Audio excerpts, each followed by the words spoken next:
Hello friends, welcome to my channel Sushant Chesswise. Today we are going to look at the next topic, that is the theoretical Rook Endgame. Today we are going to discuss how an active rook can be used to hold a position where we are a pawn down. Previously we had seen some Rook Endgames where we discussed the Lucena and Philidor positions and also what happens when the rook is passive, in which cases it can hold the game. So now today we are going to look at the rook pawn, and here we see the side who is pawn up, his rook is stuck. Okay, his rook is in front of the pawn. The best scenario is the rook has to be behind the passer.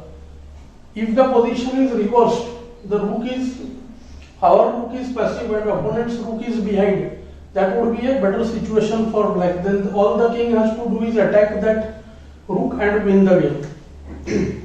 This is a very important position. We will try to discuss key aspects of this position and try to cover this position in whole detail. Black's pawn was played to the square a2 on his previous move. I kept this position. Actually the position was a3 and king f2. Last move black played a2 and white had to play the move kg2. Okay. We will be discussing about this in some detail now. If the white king tries to go towards the pawn in order to bring two attacks on the pawn and capture it, we see that there are two problems. If the king is away, means on the higher ranks other than the second rank, then the rook can just move with a check and the pawn would promote to queen, and then rook takes the rook and black will be rook up and he will win the game.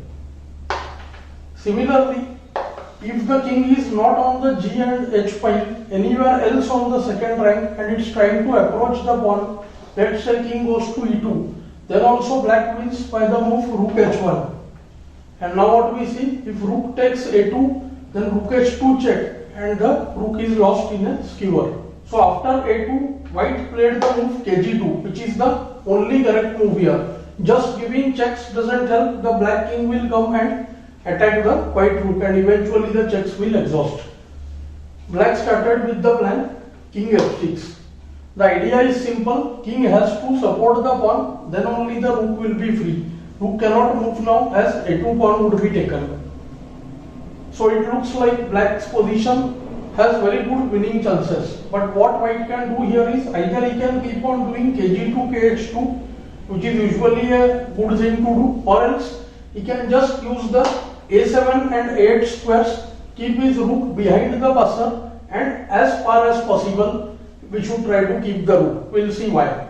Now black king comes to e5, rook a8, kd4, rook a7, kc3, rook a8. If the rook comes too close, like let's say a4, then just because of such a move like rook a4, game would be lost.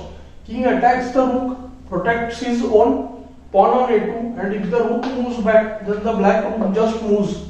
And now what happens? We see that the pawn is protected, so rook cannot take the pawn, and after the checks, the king will hide away and it will go and attack the rook.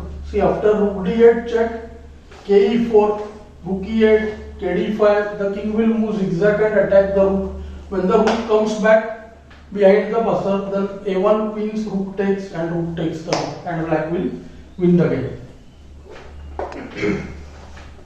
So that is the position. When the king is trying to come closer to the pawn, the rook should be as away as possible. a6, a7, a8, all are fine. White played rook a8, black played king b3. Now it's clear that black is about to move his rook and promote the pawn to queen. As soon as the king supports the pawn, rook starts giving checks. So rook check, king c2, again rook check, king b3 again rook check. So the king will have to go and try to attack the rook. Then again rook check, king b5, rook check, king a6, and now rook a8. Rook has to be on the a file, and as soon as king attacks the rook, now the rook can go to the a3 square. The rook remains away from the king, and when king comes to b6, he can choose between rook a4 and rook a8.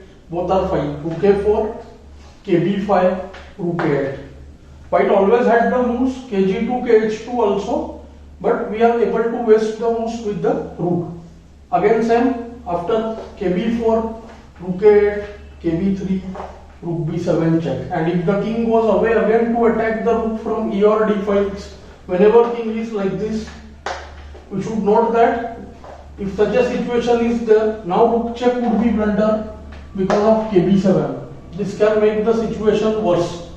Although here we may say that still there is the move rook c2, but here black wins after rook check from g1. So whenever king is coming closer to the b7 square, it's best to keep the rook to 8, so that after kb7 we can always go back rook a3. This is the only trap that white should avoid when the king is coming near to the c6 square, or we can say b6 square, and is about to control the a8 square for the rook. That time we will keep the rook on a8 and white will be able to draw the game. So this was all about the active rook which is posted behind the pawn, and this was the rook's pawn case. Okay, let's look at one more scenario where we will see how the passive rook leads to unfortunate events. Let's have a look at the next position here. Here we have reversed the situation. We can see that the white rook is now active. It is behind his own pawn, and the black rook on a7 is really passive. It's struggling for squares. This position is white to play. It's a very easy position. When active rook was behind, it was able to hold the game. When passive rook is there in front of the pawn, pawn down situation becomes lost. We see that both king and rook are in a really unfortunate position.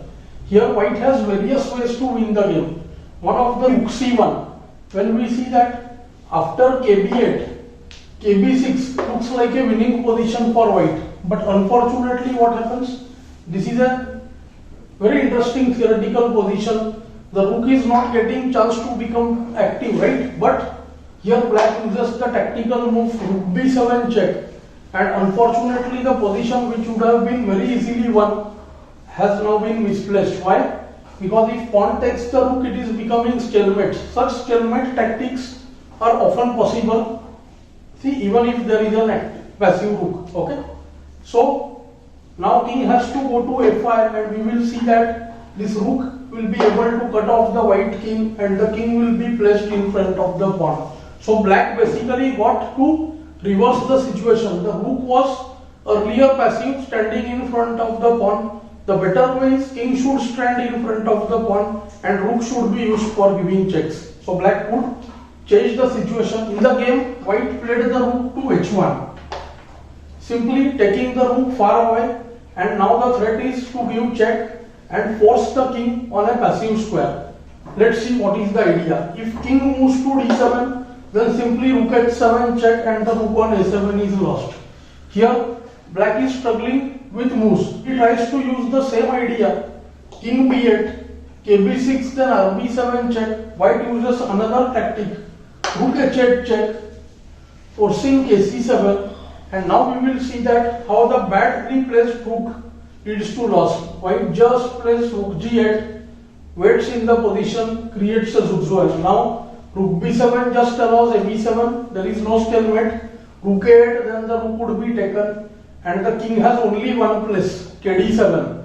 When after rook g7 check, the rook would be lost. See, this is a very classic example of active rook versus the passive rook. In this position, black has only other chance, that is to play the rook to 8, which makes the rook even more worse. And now what happens?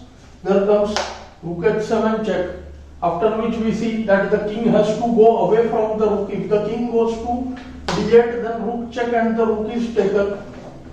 If the king goes to d6, white simply goes kb6, rook b8 check, rook b7 followed by a7 and rook b8, and the pawn would queen. Note, this king has now come far away from the pawn and nothing much can be done by black. Rook is really passive. No time to improve the rook. After rook g8, a7, there is no time to play moves such as rook g1. The idea could be to use check and to force, but here white has many ways. He can just do 8, just to show you the tactic. There are other ways also. 8 queen, rook b1 check, king a7, rook a1 check, king b8, rook b1 check, and the queen or rook to b7, and the checks are stopped. Okay, so this is how white will win the game. And here after the move kb8, this time white can just play kb6, and there is no defense to rook h8 check.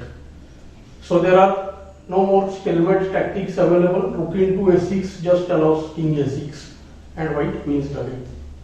To show you how the active rook, which is behind the passed pawn, can play a very important role in drawing the game, or it can be helpful while winning the game when he is a pawn up.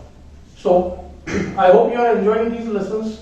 Do like, share and subscribe the channel. Thanks for your time.